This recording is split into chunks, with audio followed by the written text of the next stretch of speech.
Meus irmãos, nós vamos abrir a palavra do Senhor em João capítulo 10. Evangelho de João capítulo 10.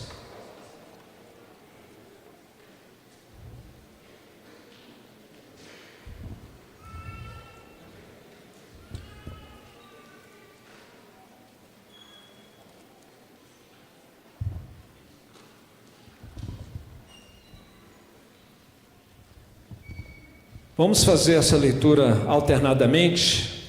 Quando Jesus se apresenta como o bom pastor, eu começo e os irmãos vão participando. Vamos até o verso 18. Em verdade vos digo que não entra pela porta no aprisco das ovelhas, mas sobe por outra parte. Este é ladrão e salteador, a igreja.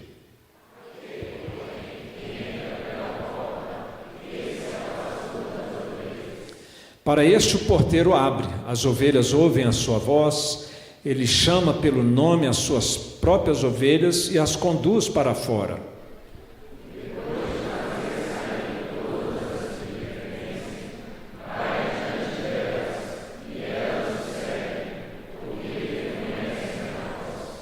Mas de modo nenhum seguirão o estranho, antes fugirão dele, porque não conhecem a voz dos estranhos.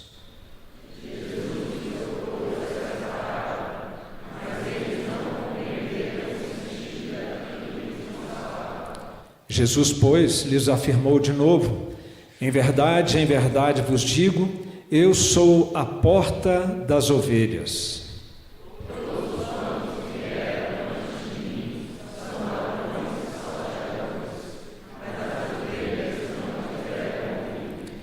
Eu sou a porta. Se alguém entrar por mim, será salvo. Entrará e sairá e achará a pastagem.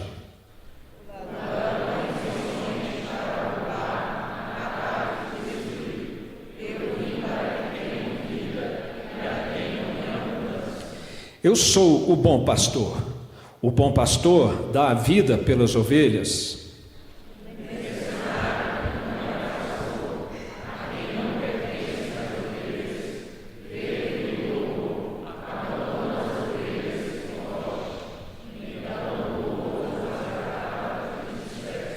O mercenário foge porque é mercenário e não tem cuidado com as ovelhas.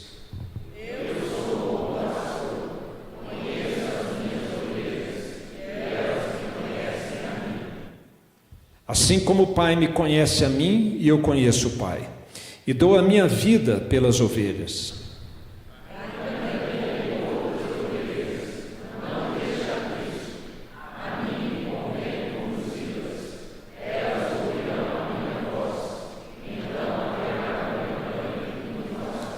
Por isso o Pai me ama, porque eu dou a minha vida para a reassumir, todos nós. Ninguém a tira de mim. Eu espontaneamente a dou. Tenho autoridade para a entregar e também para reavê-la. Este mandato recebi de meu Pai. Vamos orar. Pai amado, nós nos colocamos diante do Senhor mais uma vez, esperançosos, confiantes de que o Senhor vai falar conosco nessa noite. Porque nós estamos aqui, todos nós, para honrar o Teu nome, exaltar a Cristo, e à medida em que nós possamos compreender a palavra, apresentá-la, compreendê-la e vivê-la, Jesus é glorificado como o único que torna essas coisas possíveis e que faz com que o Senhor seja cada vez mais amado e nós possamos cada dia mais andar perto do Senhor. Fala conosco, abençoa esta igreja, nós pedimos em nome de Jesus. Amém. Meus irmãos, vocês talvez já tenham presenciado, assistido enquetes que são feitas com as pessoas, especialmente em países do Oriente, perguntando para as pessoas se elas sabem quem é Jesus. E dói no coração quando a gente vê pessoas que vivem em pleno século XXI dizerem: não sei quem é Jesus. Também dói no coração quando em outros lugares as pessoas são abordadas perguntando: você crê em Jesus? E pessoas mal-humoradas, céticas, dizem: não, eu não creio em Jesus Cristo. Isso é uma realidade que existe no nosso mundo, dolorosa, porque em pleno século XXI essas pessoas ou ignoram quem ele seja, ou rejeitam a pessoa de Jesus, sendo ele quem é, tendo ele feito o que ele fez, o impacto que Jesus trouxe para a história mundial, e ainda tem gente que ignora ou mesmo que despreza a Jesus. Mas e nós, crentes? O que nós cremos sobre Jesus? O que você crê sobre Jesus? Provavelmente você aí, na engrenagem do seu cérebro, você vai dizer, não, eu creio que Jesus é o Filho de Deus. Ele é Deus com o Pai, com o Espírito Santo, Deus triuno. Jesus é uma das pessoas da Trindade. Ótimo, que bom que você crê, você e eu cremos nisso. Talvez também você vai dizer que crê e foi ensinado há muito tempo que Jesus morreu para salvar você e a mim e aos eleitos de Deus dos seus pecados. Muito bom também. Mas a pergunta chave, ou a pergunta crítica, que nos dias de hoje nós precisamos fazer dentro das igrejas, dentro da igreja, é do que Jesus é capaz.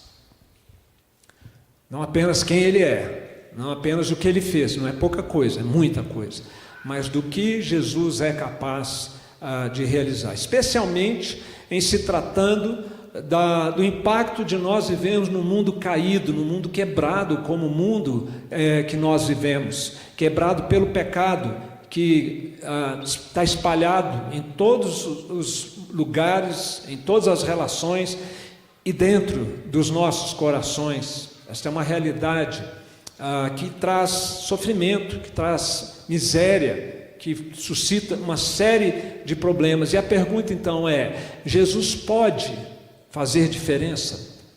Jesus tem feito diferença nessas agruras, nessas lutas e dificuldades que todos nós estamos sujeitos nesse mundo? Essa é uma questão crítica, uma questão que eu diria inclusive delicada, porque a gente percebe que na igreja evangélica há uma aparente contradição, porque nós afirmamos tanto sobre Jesus, sobre a pessoa e sobre a obra dele, mas nas nossas lutas e dificuldades nós ainda estamos aprendendo, se é que já estamos, como é que esse relacionamento com Jesus pode fazer diferença na nossa vida, nas situações difíceis, nos problemas pessoais que nós vivenciamos.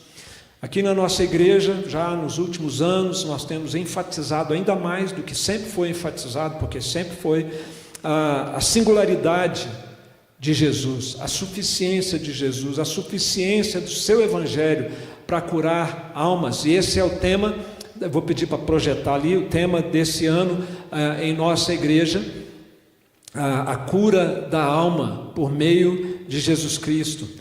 Aqui e agora, progressivamente, não é assim instantaneamente, de uma hora para outra, converteu, pronto, mas é uma cura que já teve o início, o coração já foi mudado e agora ela progride na nossa caminhada. A nossa alma é matéria, é objeto do poder de Jesus. Ele é quem criou a alma, ele é quem entende de alma e ele é quem é capaz de restaurar almas, porque ele morreu e ressuscitou para redimir a nossa alma. E a alma aqui é quem nós somos, não é nada assim tão abstrato, é você, é a sua identidade pessoal. O corpo também vai ser restaurado por Jesus, não agora, mas ele será também como parte dessa obra redentora de Jesus Cristo. Meus irmãos, foi para restaurar a alma quebrada pelo pecado que Jesus Cristo morreu e ressuscitou. E por isso nós estamos então trazendo para a igreja. Se você não esteve aqui de manhã, nós apresentamos, introduzimos a temática da igreja para esse ano, que vai perpassar todo o ensino, todas as atividades, até músicas, como nós cantamos aqui uma belíssima canção que fala dessa verdade, que Jesus é a cura da nossa alma. E nós vamos então iniciar no próximo domingo uma nova série expositiva, agora sim, a série que nós vamos tratar ao longo desse ano, a vida abundante no Sermão do Monte, como é um coração transformado por Jesus. Também eu disse de manhã que no ano passado nós procuramos enfatizar ou evidenciar um lado negativo para o qual o Evangelho é a cura, é o remédio. Todos nós alistamos uma série de problemas, as mensagens, as classes de escola dominical, nós abordamos problemas como ira, como depressão, como ansiedade, como vícios, e este ano então nós vamos continuar nessa imersão em aconselhamento bíblico, mas procurando abordar o aspecto positivo. Como é então essa alma que aprendeu a lidar com as mazelas da vida, do coração, como é que ela fica à medida em que ela vai sendo transformada? Como é que a gente poderia descrever uma alma não totalmente curada, mas uma alma que já foi regenerada, uma pessoa que foi regenerada e está sendo transformada? Essa abordagem positiva, então, nós faremos a partir do Sermão do Monte, um velho conhecido dessa igreja. Nós já pregamos aqui em outros anos anteriores sobre o Sermão do Monte, mas agora vem com esse frescor, esse aspecto que nós estamos agregando à exposição do Sermão do Monte, que é o aconselhamento bíblico. Os pastores, além de estarem estudando exegeticamente, como sempre fazemos, procurando trazer a palavra de Deus com fidelidade aos irmãos, nós vamos também estar nos assessorando de materiais de aconselhamento bíblico. Nós já preparamos nas férias todo o programa de ensino do púlpito para que os pastores caminhem conosco, coesos nessa direção, e assim nós vamos ter este revisitar do Sermão do Monte. Reverendo Marcelo Carvalho já pregou aqui o ano passado, missionário por 18 anos entre os índios, missiólogo, uma pessoa erudita que tem ensinado sobre missões em vários lugares. Ele contou aqui que ele teve um burnout, uma estafa, como dizia antigamente, né? Assim, ele paralisou na sua vida alguns anos atrás, e ele não conseguia mais trabalhar, não conseguia mais fazer nada.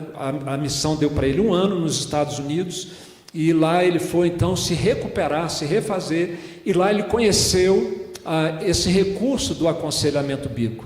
Teve inclusive visitando o Dr. Edward Welch, numa conversa que ele teve ali, mas também foi acompanhado ali nos Estados Unidos por conselheiros bíblicos. E ele disse algo que eu assino embaixo, que o pastor, o pregador, o professor de escola dominical, quando começa a estudar sobre aconselhamento bíblico, ele muda o seu jeito de pregar para melhor. Porque, especialmente se é um pastor presbiteriano, ou um professor presbiteriano de escola dominical, que é sempre muito criterioso, estuda o texto, procura falar com consistência do que está na Bíblia.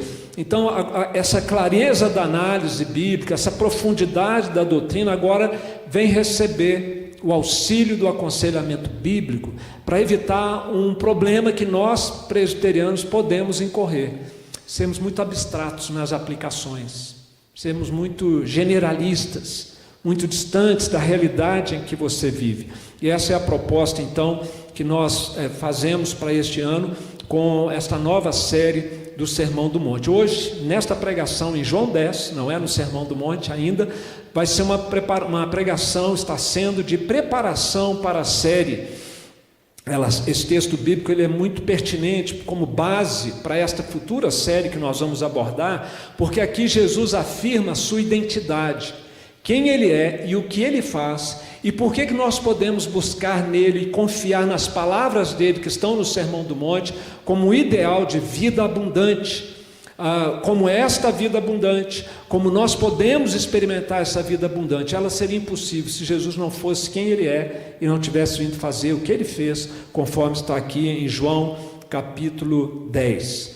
E eu espero então que o Espírito Santo de Deus, é a minha oração, ele encoraje você a buscar em Jesus nesse ano tudo que você mais precisa para uma vida abundante, com o coração que você já tem curado, se você já é uma nova criatura, e que está sendo curado, se você já é essa nova criatura.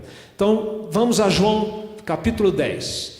Essa passagem bíblica, ela surge, ou esse episódio na vida de Jesus, surge num ambiente tenso, complicado, porque Jesus havia acabado de curar um cego, E as autoridades religiosas ficaram alvoroçadas e até indignadas, porque aquele cego estava fazendo a fama de Jesus, estava espalhando que Jesus havia curado. E a coisa foi tão tensa que eles expulsaram o cego da sinagoga, porque ele foi curado, porque ele falou: foi Jesus que me curou, o que eu posso fazer, né?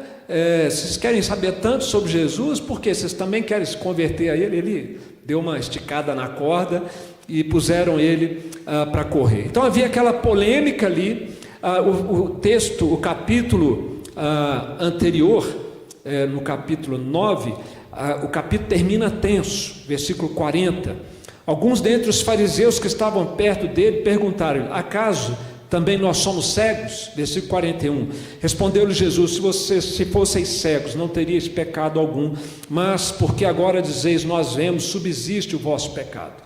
Então o episódio está nesse clímax de tensão com Jesus, e é aqui nesse ambiente, nessa atmosfera, que Jesus vai dizer as palavras que nós acabamos de ler aqui sobre a sua vida, sobre o seu ministério. E depois que ele terminar de fazer esse sermão aqui, a polêmica ainda vai continuar, a dissensão com as autoridades vai continuar. Então é importante você entender o ambiente em que essas palavras estão surgindo, porque Jesus vai falar aqui de pessoas que você vai se perguntar: a quem é que Jesus se refere? Agora vai ficar claro para você nesse sentido. E aquilo que esse texto vai nos ajudar, meus irmãos, é a compreender que a obra de Cristo de restauração da nossa vida como pecadores, como pessoas, ela acontece e ela é experimentada à medida em que nós vamos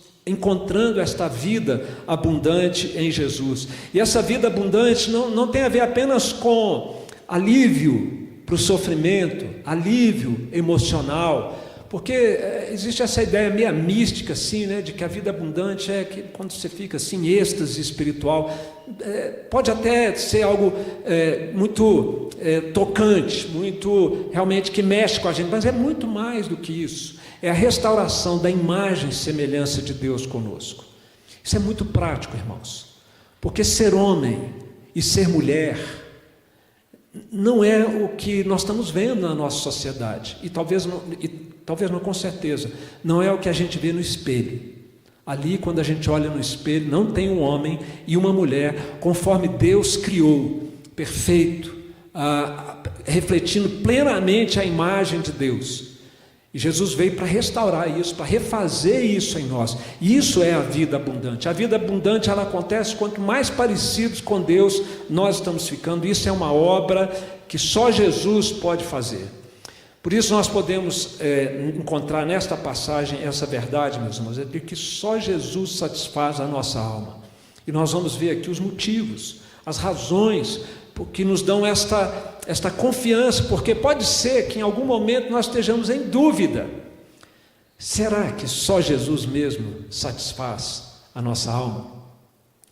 Porque nós vamos muitas vezes nos pegar buscando satisfação e preenchimento da alma fora de Jesus, não necessariamente rejeitando a Jesus, mas buscando em coisas e pessoas a satisfação para o nosso coração. Pode ser o trabalho, pode ser o esporte, pode ser os bens, podem ser os bens, pode ser as finanças, podem ser relacionamentos, qualquer coisa que nós dependamos para vivermos contentes nesse mundo, para buscar satisfação da nossa vida. Isso está mostrando que não é Jesus quem nos satisfaz. Ou quando alguma dessas coisas nos é subtraída, se nós colapsamos, se nós desmoronamos, nós estamos evidenciando que não é Jesus quem de fato satisfaz a nossa alma.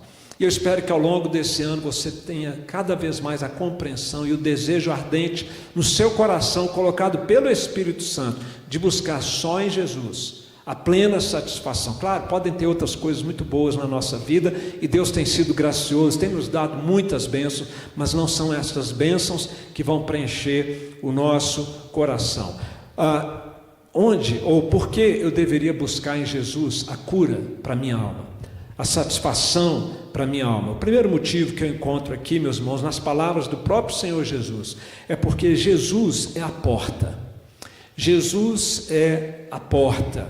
E ele diz isso muito claramente. Nós estamos diante de uma parábola muito cativante, muito agradável da gente ler. Tem um aprisco, gente, é um curral. Naquela época ali do tempo antigo, na época de Jesus, era um espaço aberto, sem telhado, cercado por um muro, ou anexo à casa, ou mesmo no campo aberto, e as ovelhas que pastaram durante o dia eram arrebanhadas e ali eram colocadas durante a noite para se protegerem, né, de qualquer perigo noturno. E essa parábola fala então de um grupo de ovelhas que estava ali naquele aprisco. Nesse aprisco tem uma porta, na verdade uma porteira. Curral tem, porteira.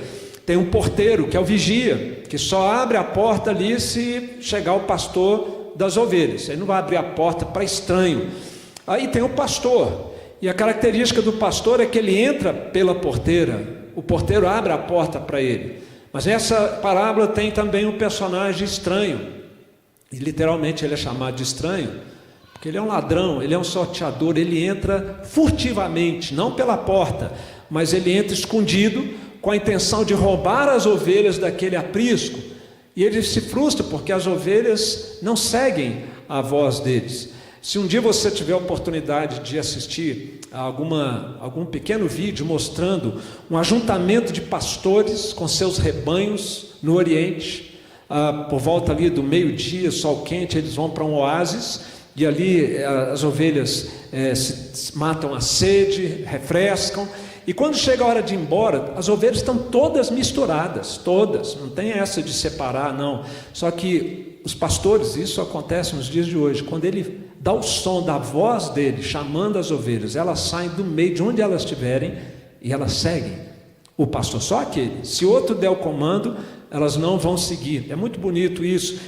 Esse é o contexto dessa parábola de Jesus Cristo aqui. Só que quando nós chegamos na altura do verso 6 dessa passagem, a gente tem a informação de que os ouvintes de Jesus não entenderam o que Jesus queria dizer com aquela parábola. Então Jesus vai desenhar agora, ele vai explicar, deixar mais claro, e ele diz então que ele era a porta. A gente esperava que ele dissesse que ele era o pastor, né? Não, mas ele começa dizendo: eu sou a porta, eu sou a porteira do aprisco ou do curral. E antes de mim, ele diz: já vieram outros que não consideraram a porta, que sou eu, e fizeram mais mal do que bem para as ovelhas. Ele fala que elas mataram, roubaram e destruíram. E que pessoas são essas? Lembra do contexto? Eram as autoridades religiosas, que não conheciam a Cristo, não entravam no reino de Deus, não deixavam as pessoas entrar, com seu falso ensino, com seu mau exemplo de vida, mais mal do que bem faziam a religião do judaísmo de então. É com elas que Jesus está em embate, e é a essas autoridades que Jesus se refere quando ele fala do ladrão, do salteador, do estranho que está por ali perto do rebanho. Agora, o que Jesus então quer dizer quando ele se identifica como a porta? Por que ele fala que ele é porta e não pastor? Isso aqui é muito interessante, meus irmãos, porque na raiz de todo o sofrimento humano que nós vivenciamos neste mundo está o distanciamento de Deus. Talvez seja até uma situação que você está vivendo agora, de dor, de angústia, de aflição, de algum problema. Pode ter certeza, pode checar aí no seu coração.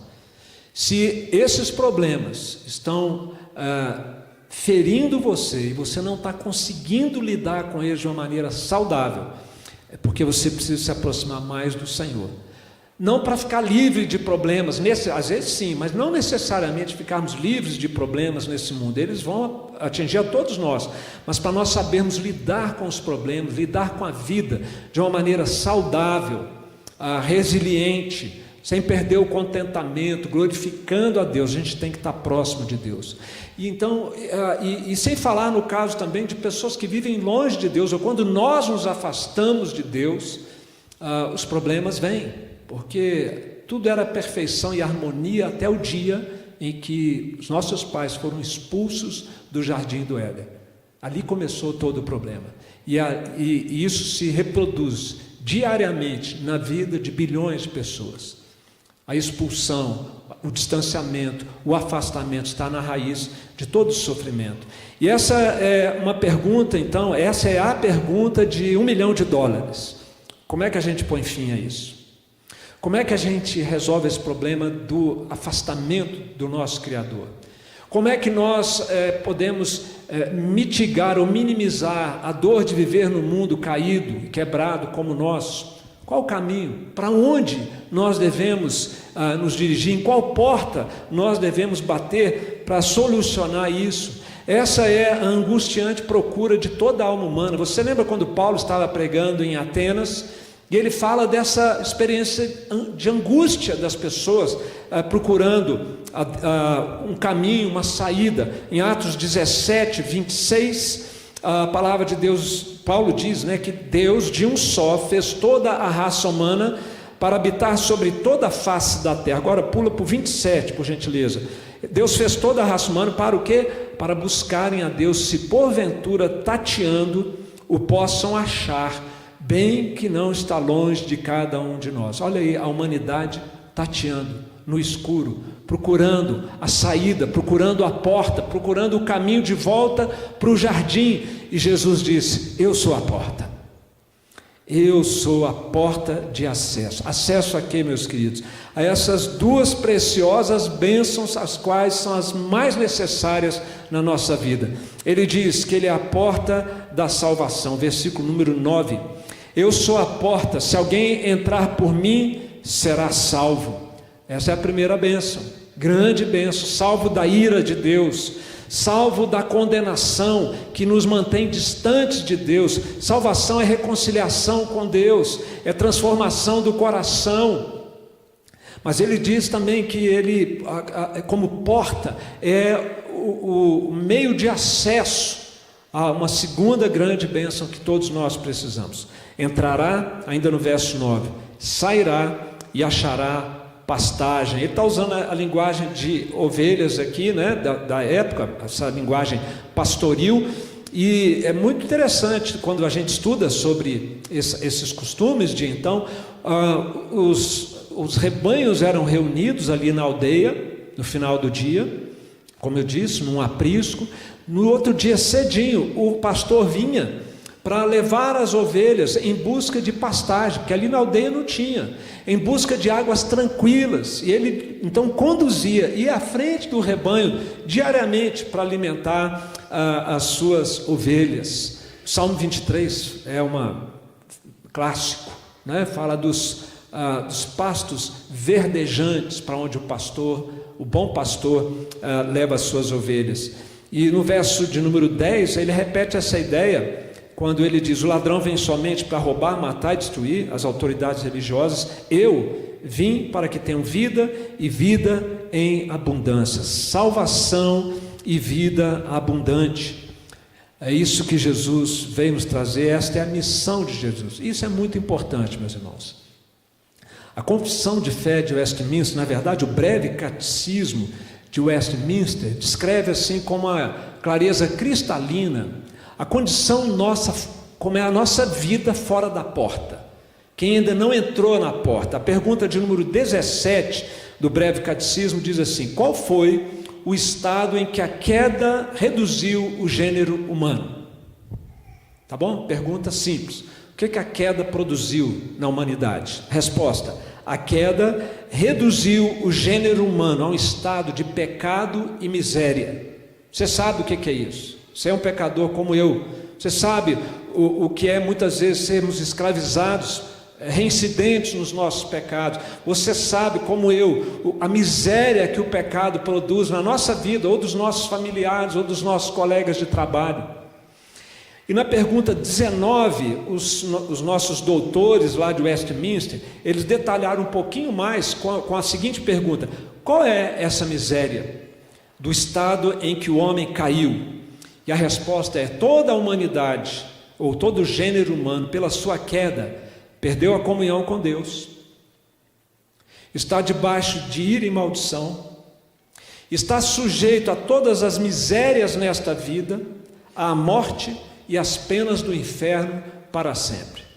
Essa é a miséria que o pecado vem produzir na humanidade. E foi para fora desta miséria que Jesus se coloca como a porta, convidando-nos para entrar para pastos verdejantes. Louvado seja o nosso Deus, pela bondade, pela misericórdia, pela providência do Senhor em nosso favor. Ao invés desse estado crítico, Jesus, como a porta, ele fala: entra para você ter comunhão com o Pai, entra para você ter a salvação da ira e da maldição de Deus, entra para você receber o consolo e a vitória nas misérias desta vida, que a pergunta ou a resposta indica.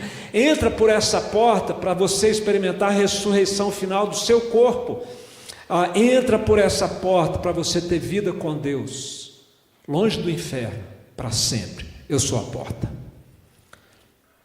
Sem Cristo, a vida é de miséria. Com Cristo, a vida é abundante. Sem Cristo, nós continuaríamos tateando no escuro à procura dessa porta. Jesus é a porta para mim e para você. Jesus é a porta para todo aquele que bater nesta porta com fé em Cristo, com confiança em Jesus, de que Ele de fato é o caminho para uma vida abundante. Meus queridos, nós estamos falando aqui de miséria na vida. Então vamos lá. Quais são as misérias que talvez estejam presentes nas nossas vidas nos dias de hoje? Será que você ainda está sem salvação, sem segurança da sua salvação, carregando culpa pelos erros do passado ou do presente, se sentindo distante de Deus, até mesmo em inimizade com Deus, revoltado contra Deus? Não é raro a gente encontrar pessoas assim, envergonhado diante de Deus. Jesus é a porta que está bem aberta aqui nessa noite, para você entrar por ela. Não é uma porta para embelezar, é uma porta para decidir ficar de fora ou passar para dentro. Jesus é a porta, entre nessa porta. Se você ainda experimenta essa miséria de estar longe de Deus, com todos os problemas que isso traz para a sua alma, entre por essa porta, passe para o lado de cá, o lado da vida abundante, o lado da pastagem, da grama fofa e verdinha que existe só na presença de Jesus Cristo. Mas você que já passou pela porta, que já está desfrutando da pastagem do pasto, né, do campo do Senhor Jesus Cristo, mesmo assim, você não é diferente de mim. Nós não somos diferentes uns dos outros como crentes. Todos nós temos áreas em que nós enfrentamos lutas dos velhos hábitos, do velho homem que nós fomos um dia e não somos mais agora. Somos nova criatura, mas ainda com resquícios, com restos de pecado, de corrupção que existe dentro de nós ainda. Podem ser vícios morais diversos. Se você tem, você sabe do que eu estou falando.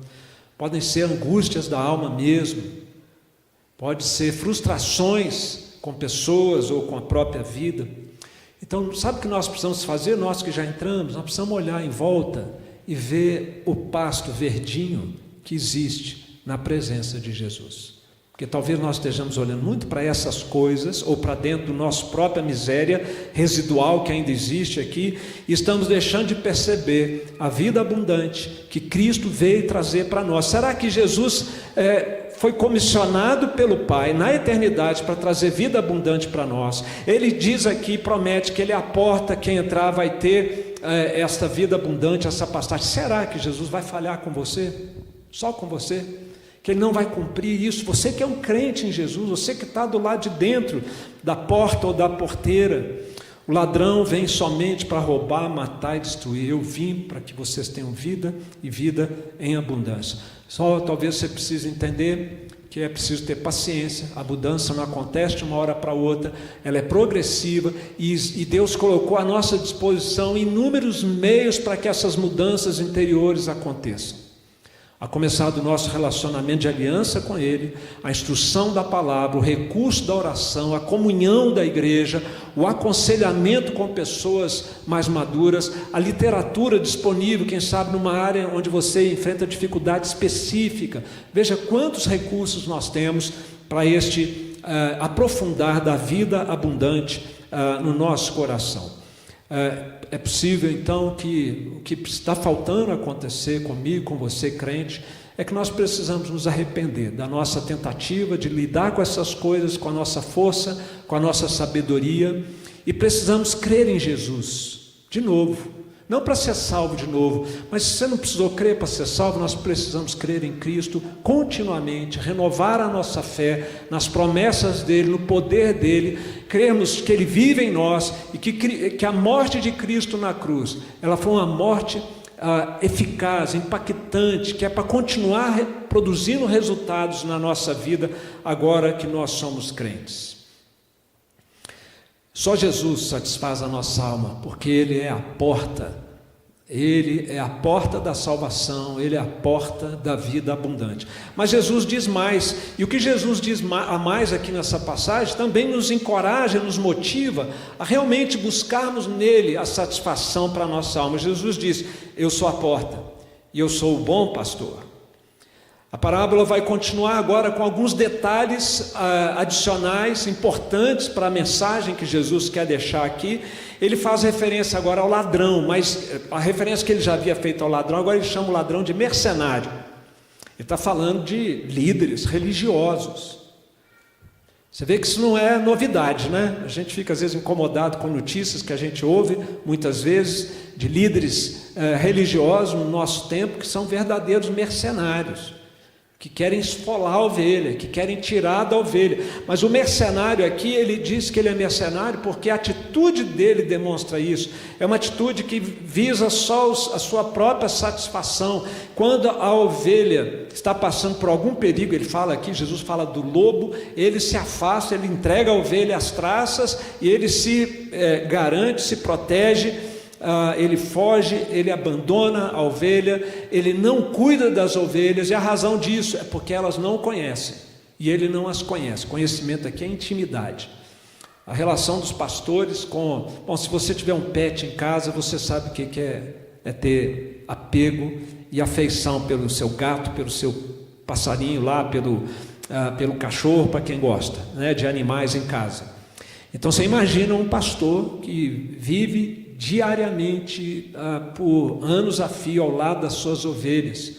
O pastor tem essa relação afetiva, o mercenário não tem, ele está ali só mesmo para tirar das ovelhas, ele não cuida das suas ovelhas. E em contraposição, Jesus então diz, por isso que o contraste é importante, o contraste ajuda a reforçar a ideia. Você tem um mercenário que é assim, mas eu sou o bom pastor. E é interessante que Jesus diz que ele não é um pastor mais ou menos, e nem que ele é um pastor. Ele diz: eu sou o pastor, eu sou o pastor por excelência, o supremo pastor. E a pergunta que nós precisamos fazer para relembrar aqui é: o que faz de Jesus esse pastor singular, esse pastor único, a quem nós podemos confiar a nossa vida, a nossa alma e a satisfação do nosso coração? E Jesus vai dizer então por que ele é esse pastor diferente. Nos versos 11 e também no 15 ele diz que é porque ele sacrifica a vida dele pelas ovelhas, ao contrário do mercenário. Ele, ao contrário do mercenário, não entrega a ovelha, não é indiferente diante de uma situação de perigo ou de dificuldade. Eu estava fazendo meu devocional semana passada, num dos dias, e me deparei com um salmo onde Deus fala que Ele protege o seu povo. Gente, viver com essa verdade no coração é algo maravilhoso. Deus protege você, faz parte do pacote, ou vamos chamar aqui do pacto da salvação, faz parte do Evangelho, a promessa do cuidado do Senhor conosco. O bom pastor faz isso. Ele, ao contrário do mercenário que não tem cuidado, se não me engano, Pedro vai dizer para nós lançarmos sobre ele toda a nossa ansiedade, porque ele tem cuidado de vós. Esse é o bom pastor. Ele tem um relacionamento íntimo conosco, com as ovelhas, pastor e ovelhas. Significa que se você é de Jesus, Ele sabe o seu nome, Ele sabe o que você vive, Ele sabe o que você está passando, Ele conhece a sua história, Ele tem um plano para a sua vida. Gente, isso é que é ser Deus. E nós, na nossa mente finita e limitada, muitas vezes ficamos assim, será mesmo que é? Nós temos que crer, por isso que eu disse que nós temos que crer todo dia, renovar nossa fé constantemente. Quando a dúvida bater, quando a insegurança bater do nosso relacionamento com Deus, das verdades que nós cremos, nós temos que vir para cá, para a palavra, oração, pedir a Deus, Deus fortalece a minha fé, a minha confiança no Senhor. Que grande privilégio, que grande conforto é que Deus tenha para conosco esta relação e esta maneira de nos tratar. Agora, será que poderia haver mais de um bom pastor com disposição ao sacrifício? Talvez sim, né? Um pastor ali que, tipo Davizinho lá, quando ele era pastorzinho lá do rebanho do pai dele, aparece um urso e ele está disposto a entregar a vida pelas ovelhas dele. Ele enfrenta o urso, depois ele enfrenta o leão, segundo ele contou para Saul. Então, existem pastores que estão dispostos ao sacrifício pela sua ovelha. Será que em Jesus algo que é único, que é diferenciado? Tem versículo 15 aqui, nos fala da diferença de Jesus, mesmo com Davi, com toda a dedicação de Davi. Versículo 15: assim como o Pai me conhece, a mim, e eu conheço o Pai. Aqui Jesus fala, eu sou Deus. Eu conheço a Deus na intimidade, o Pai, e o Pai me conhece na intimidade.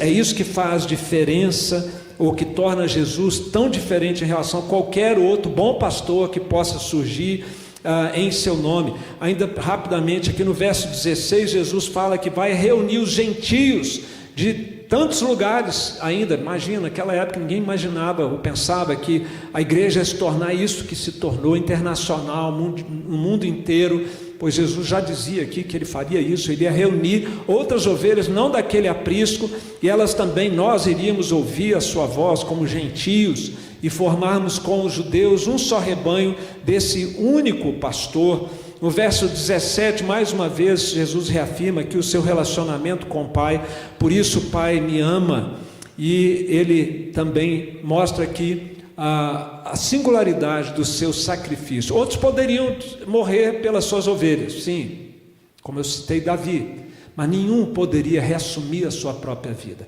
entregar a sua vida voluntariamente. O bispo J.C. Riley, ele diz que a morte de Jesus não foi a de um mártir, que finalmente afunda dominado pelos inimigos, mas a morte de um conquistador triunfante, que sabe que mesmo morrendo, ele conquista para si e para o seu povo um reino e uma coroa de glória. Jesus não foi mártir, ele deu a sua vida, ele fez parte do plano trinitariano da nossa redenção. Jesus é o bom pastor, Jesus é o redentor das suas ovelhas, ele morreu por nós naquela cruz maldita, ele é o mediador da nossa aliança com o Pai, ele é o Deus pastor, e todo aquele que se chegar a Jesus como uma ovelha dócil será acolhida no seu rebanho, todo aquele que entregar a sua vida a Jesus. Quero concluir, meus irmãos, com algumas aplicações ainda. Quantas vezes você se sente frágil, vulnerável, insuficiente? Se eu pedisse para levantar a mão aqui, alguém não levantaria a mão? Você nunca se sentiu assim, sempre forte, poderoso, capaz? Quantas vezes você já se sentiu ameaçado por pessoas más? Quantas vezes você já sentiu a vida pesada demais, o fardo insuportável? Por que muitas vezes você, crente, olha assim, parece que essa vida não tem nada de abundante? Não, pelo contrário, é escassa, está difícil. Muitas vezes os problemas nos arrebatam, as dores tomam conta. Então eu quero deixar com os irmãos aqui um alerta de um comentarista bíblico muito significativo, muito especial, Dr. Reverendo J. Adams. Ele escreveu não apenas sobre livros de aconselhamento bíblico, que a primeira formação dele foi como pregador. Ele tinha um mestrado, um doutorado, não me lembro agora, em pregação. E ele começa dando aula de pregação e depois ele vai enfatizar a questão do aconselhamento bíblico. E no seu comentário dessa passagem, ele faz um alerta para os crentes. Então, tome um alerta para você. Se eles, os crentes, buscarem a vida abundante, em vez de seguir o pastor, não entrarão na vida abundante. Continuarão a se alimentar entre as ervas daninhas, em vez de grama verde e macia. E aí ele fala para os conselheiros: você, conselheiro, deve ajudá-los. É o que eu estou procurando fazer, tá, irmãos? Eu, a equipe pastoral, o conselho, você deve ajudá-los a se alegrar na voz daquele que chama e não no que ele nos dá. Quando isso acontecer, ele, o Supremo Pastor, os conduzirá a pastagens verdejantes e os fará deitar ao lado de águas tranquilas. Mas isso deve ser sempre secundário ao desejo de seguir o pastor, mesmo quando ele nos conduz pelo vale, onde há sombras e onde a morte se esconde. Então esse pode ser o motivo porque muitas vezes a vida não parece um pasto verdejante, porque nós não estamos mirando no Supremo Pastor, em ouvir a voz dele, em andar com ele, e sentamos querendo resolver nossa vida, resolver nossos problemas e viver uma vida de qualidade aqui nesse mundo. Você não foi criado para carregar o fardo dessa vida sozinho, com dor na alma, que parece que nada pode aliviar você. Lembre disso, é Jesus quem cura a alma aflita. É Jesus quem cura a alma imoral. É Jesus quem cura a alma ferida pelos traumas dessa vida. É Jesus quem cura a alma cansada. Você não foi criado para viver longe do seu Criador e do seu Redentor. É dele, é de Jesus que você e eu mais precisamos. Ele tem cuidado de nós. Jesus é o nosso bom pastor. Eu comecei essa mensagem falando de como as pessoas veem a Jesus e como nós crentes muitas vezes olhamos para Jesus de certo modo inseguros, quem sabe até descrentes do que Ele possa fazer para nós nessa nossa vida, nesse mundo quebrado e caído. Que você creia nisso de todo o seu coração. Só Jesus pode satisfazer a nossa alma, porque Ele é a porta da salvação e da vida abundante, porque Jesus é o bom Deus pastor que se sacrificou por nós e que cuida de nós. Então eu deixo como pastor nessa noite um desafio e um convite para você: entre pela porta, caminhe ao lado do bom pastor, nesta pastagem de vida abundante e não miserável que Jesus veio nos trazer. E a minha oração e meu trabalho nesse ano junto a essa igreja será para que você, Deus abençoe você com a cura da sua alma em 2026, o ano da cura da alma em nossa igreja. Como é que é isso na prática? Como é que é uma vida abundante? Como é que é uma alma que está sendo curada?